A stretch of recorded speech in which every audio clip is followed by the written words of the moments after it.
next speaker doesn't really require too much introduction. Will be familiar to many of you as a lead advocate for our sector and a leader in the public debate in Australia. You're never really left wondering who our next speaker is fighting for when she takes to the stage or she writes for the newspapers.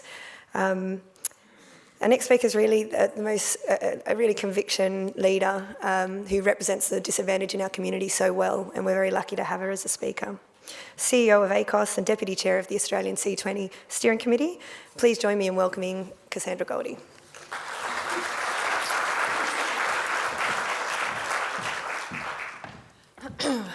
Good morning, everybody, and thank you very much for the welcome, and welcome back to everybody after a really fabulous first of the 2 days of the C20 in the Australian presidency. May I first acknowledge the traditional owners and again pay deep respect to the very important leadership of Australia's First People, the Aboriginal and Torres Strait Islanders of our country. And I always say, whenever we think things get tough, I just need to spend a little bit more time with some of our Aboriginal and Torres Strait Islander leaders to remind me of how much we can draw strength from leadership, the resilience and the determination to speak the truth. So I think what was reflected yesterday is very much a great desire for us to speak clearly, for us to be strong, and for us to be determined in sharing the responsibility of our desire for globally a better place for everybody. We have many challenges, and I think from yesterday, the feedback's been excellent. I think there was a very strong sense of energy and determination, a very healthy contest of thinking and ideas, and we always celebrate that. And I think also there was a very clear message from yesterday that economic growth is important, but it must seriously be inclusive and it must seriously be sustainable, and that when we in the fora that we are currently engaged in, the G20, with its explicit focus on economic growth, that we must have deep and broad fairness within the economic systems that we are continuing to build and to reform. And we accept a very strong responsibility as civil society to be a part of that very important work. I know that for many in the Australian context, we recognise we have in global terms a relatively privileged position. We are one of the wealthiest countries in the world. We have a lot of wealth and resources available to us.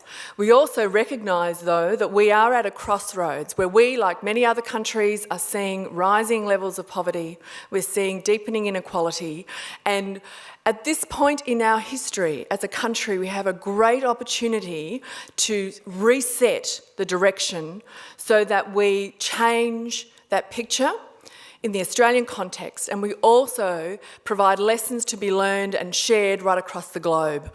I think nowhere more clearly is that the case for us at the Australian Council of Social Service, which is my day life, where we certainly have a strong focus on where are the job opportunities, the paid work opportunities for the people in our country. We know that globally we have a challenge. We particularly globally have a challenge to provide the wonderful right that every young person has to have a decent life. In Australia right now, we have a deep contest of ideas and policy about how we can make sure that the tide of youth unemployment in Australia is reversed. Since the global financial crisis, there is no question that we have reduced the job opportunities, and that is overwhelmingly because of the slowing of the economy, and our young people, like many others, are at risk of being locked out of those opportunities and for far too long. In the current debate, as you know, in Australia, we've had a federal budget. Our view is that we have got it wrong when it comes to youth unemployment. We need to invest, we need to support, we need to be working with our business leaders, we need to be collaborating deeply across the community, across business and with government to get it right. I am very pleased that I have the opportunity to provide a warm welcome to the Honourable Kevin Andrews, who is a senior member of the Australian Government and who is the Minister responsible for social services. Mr Andrews has been a very strong voice on the role of civil society, and there are many of the views that he may share with us today that we agree with. We agree that civil society is vitally important. We agree that our responsibility is to speak up and to be clear. And part of that is a demonstration that between government and civil society, we have a responsibility to listen to each other and to be prepared to name where we disagree, and for government to not get out of the way so that civil society can get on with it, but for government to deeply respect that, to be prepared to provide the resources and support and the right climate in which we can have these important discussions. I think the Minister and I would look at each other and say, right now we disagree on where we're going with youth unemployment, but it's important for us to be able to name that and to continue to have the right conversations. So I am very delighted to have had the privilege to introduce to you the Honourable Kevin Andrews, who will now speak to you about where the Australian Government and he sees we need to go in terms of inclusive and sustainable growth. Thank you, Kevin.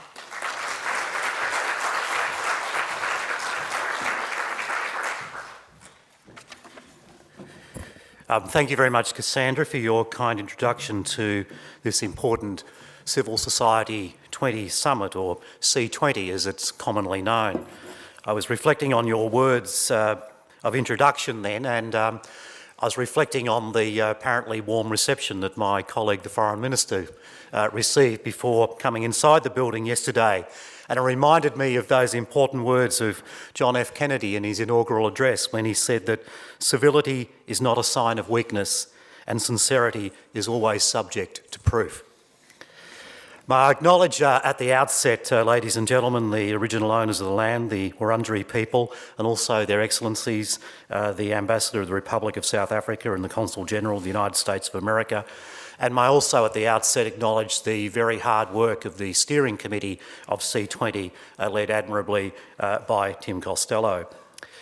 Ladies and gentlemen, this is a significant C20 summit, which has an important role in helping to inform the discussions which will occur between world leaders at the G20 summit in Brisbane later this year. As you know, the G20's Australian-initiated goal is to lift GDP more than 2% over 5 years with country-specific strategies. The importance of the G20 theme is not only the need for economic growth, but for economic growth that benefits all people, lifts living standards and improves quality of life. As the Australian Prime Minister, Mr Abbott, said at the World Economic Forum this year, the G20 is primarily about people, and our task is to create opportunities for our citizens and to end inequality. Ladies and gentlemen, civil society organisations can be inspirational. Let me provide an example. In 1978, a Rotarian from Queensland had the idea of immunising children throughout the world against polio. Rotary International took up the cause. An estimated 10 million cases of polio have since been prevented. Rotary worked in partnership with other organs of civil society, with governments and with the World Health Organisation. In March this year, the World Health Organisation certified India as a polio-free country. India, once described as the epicentre of the polio virus. India, where success meant vaccinating 172 million children twice a year under extremely challenging conditions. If this is a stunning story, it is one of many. I note that the focus on individuals and communities is reflected indeed in the themes and the workshops of this conference. In particular, I wish to concentrate my remarks this morning on one aspect of your program, namely building strong civil institutions. And indeed, this is a key focus of the current Australian Government. Strong civil institutions are critical for human progress. In his famous oration to commemorate the Athenians who died in the Peloponnesian War against Sparta, Pericles extolled democracy and praised the ancient city-state as an envy of the world. He reminded his fellow citizens that his democracy comprised not only a constitution with equality before the law and opportunity for all, but the day-to-day relations of Athenians with each others. It is, quote, the laws themselves that are obeyed, including the unwritten laws that it is an acknowledged shame to break.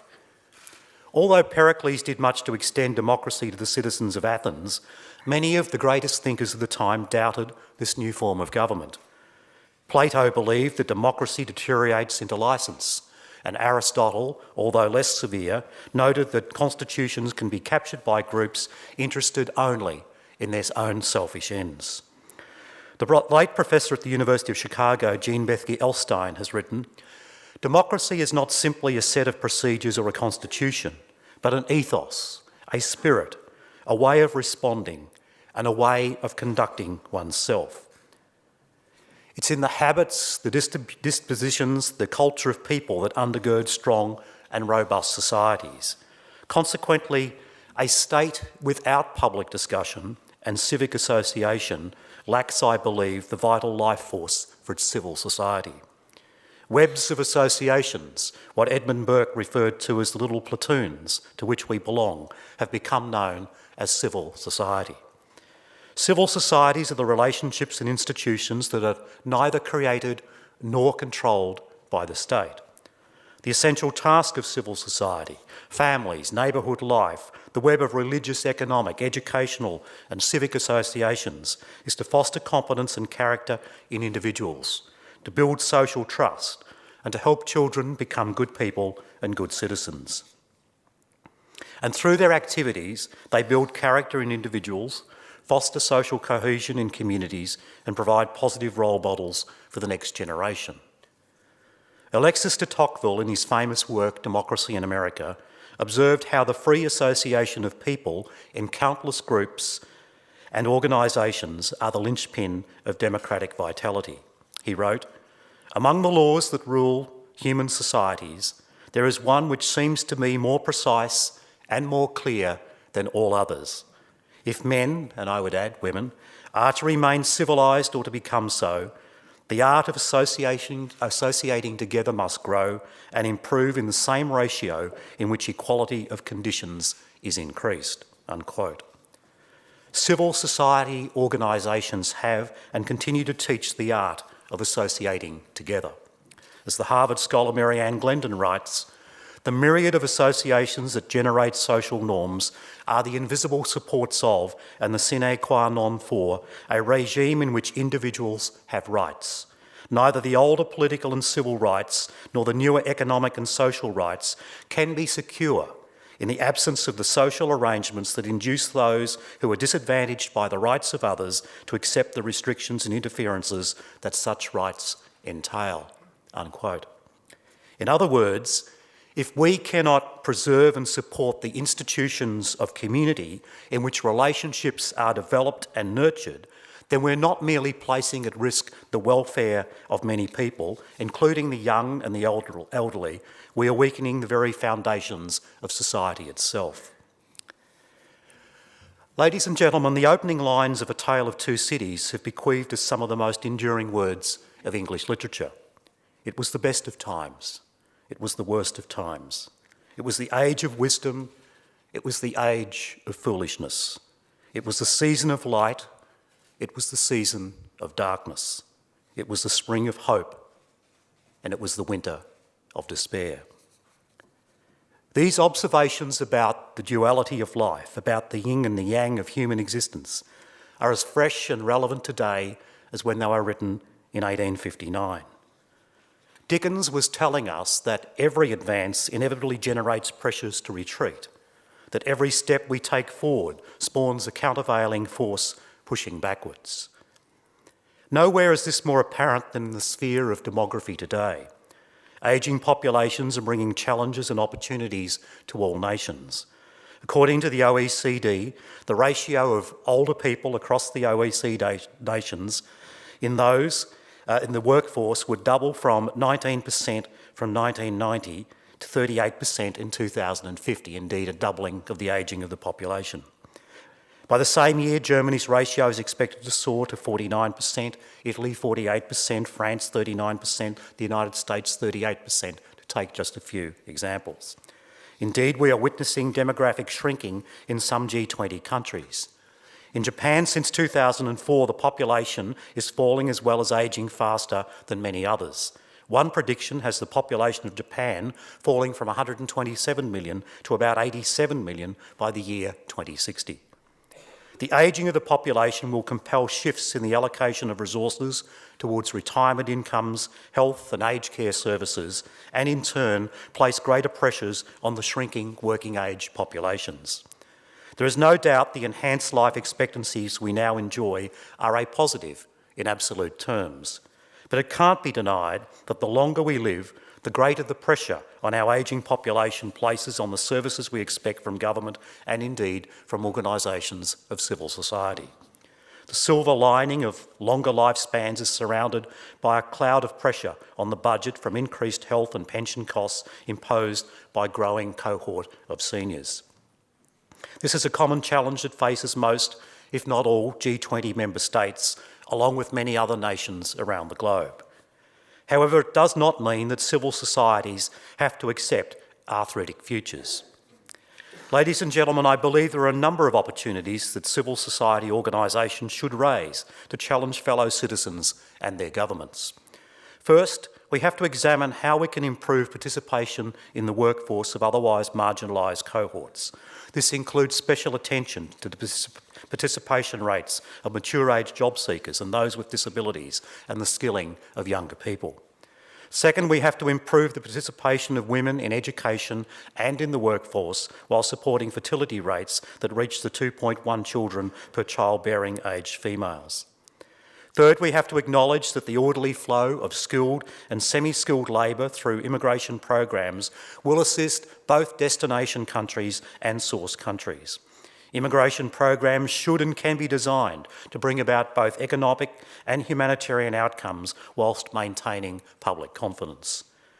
Fourth, with the majority of the world's populations now living in cities, we need to think about ensuring urbanisation creates productive, livable cities for citizens and that can provide environmental dividends by reducing pollution and protecting biodiversity. Fifth is to reduce red tape for civil society organisations and ensure welfare systems complement and not blanket civil society.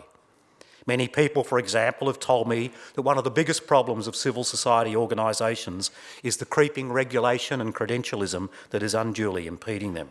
It's one of the reasons why the Australian government is moving towards longer contracts and agreements for organisations that deliver social programs, including in my portfolio. It's why we're establishing a new Centre for Excellence for Civil Society to foster good governance in the sector.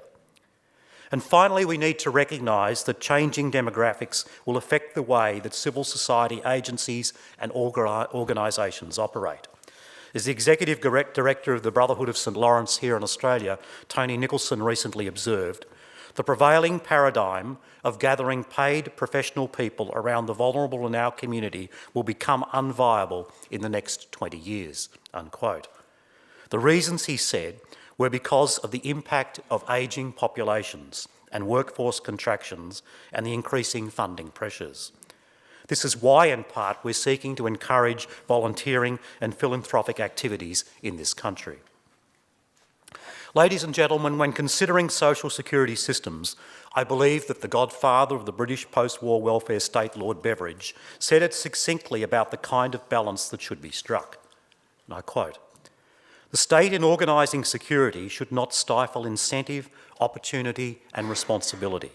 In establishing a national minimum, it should leave room and encouragement for each individual to provide more than that minimum for himself and his family." It was through civil society, not the welfare state, which Beveridge envisaged that this would occur. Civil societies help to sustain transparent governance and ensure social goals like inclusive employment and well-targeted social infrastructure are delivered accountably and effectively. Ladies and gentlemen, there is one more issue, and it would be one of the most important G20 goals, and that is to ensure that economies both grow and become more resilient. Nothing undermines resilience, and with it equality of opportunity, more than corruption and tax avoidance. These are also issues of great concern here amongst C20 groups. Continuing our efforts to combat corruption is of critical importance and remains one of the greatest barriers to both equality and global growth. Bribery, evasion and corruption cost countries money. At the same time, they help to firmly entrench poverty and inequality and hinder sustainable development. Findings related to corruption throughout the globe are staggering. The World Bank has estimated that the worldwide cost of bribery is $1 trillion annually. Global Financial Integrity estimates that in 2011 alone, the developing world lost nearly $1,000 billion in illicit outflows, including the proceeds of crime, corruption and tax evasion. Governments in developed and developing countries alike rely on taxation to fund the infrastructure and services their communities need. Tax issues to be considered in Brisbane include countering base erosion, profit shifting, and ensuring profits are taxed where economic activities deriving the profits are performed. International tax transparency and global information sharing so that taxpayers with offshore investments comply with their domestic tax obligations are also on the agenda. Corruption and taxation issues undermine both effective government and civil society, impacting especially on those whom Dr. Goldie reminds us is the people who have least. Ladies and gentlemen, during Australia's presidency of the G20, we've developed strong links between the G20 and its engagement groups. Those of us who have great faith in the skill and the endeavours of civil society are unsurprised by this momentum, teamwork and influence for good the C20 Steering Committee is exerting during 2014. May I thank you for your involvement through the C20 Summit and for your invaluable contributions, therefore, to the G20 Economic Forum. The C20 Summit is civil society's most significant event in the lead up to the G20 meeting in November and embodies your drive for positive change for all. It's an honour to have had so many distinguished national and international civil society leaders here at my alma mater, the University of Melbourne. The university motto, Postera Crestrum Laude, calls on us passing through these precincts to act so that they grow in the esteem of future generations. If governments and civil society continue to work together in strong and respectful partnerships, we can, as we've done with the eradication of disease, take on the most seemingly intractable problems, finding what Tim Costello calls workable answers to benefit both present and future generations and therefore to grow in their esteem. I wish you well.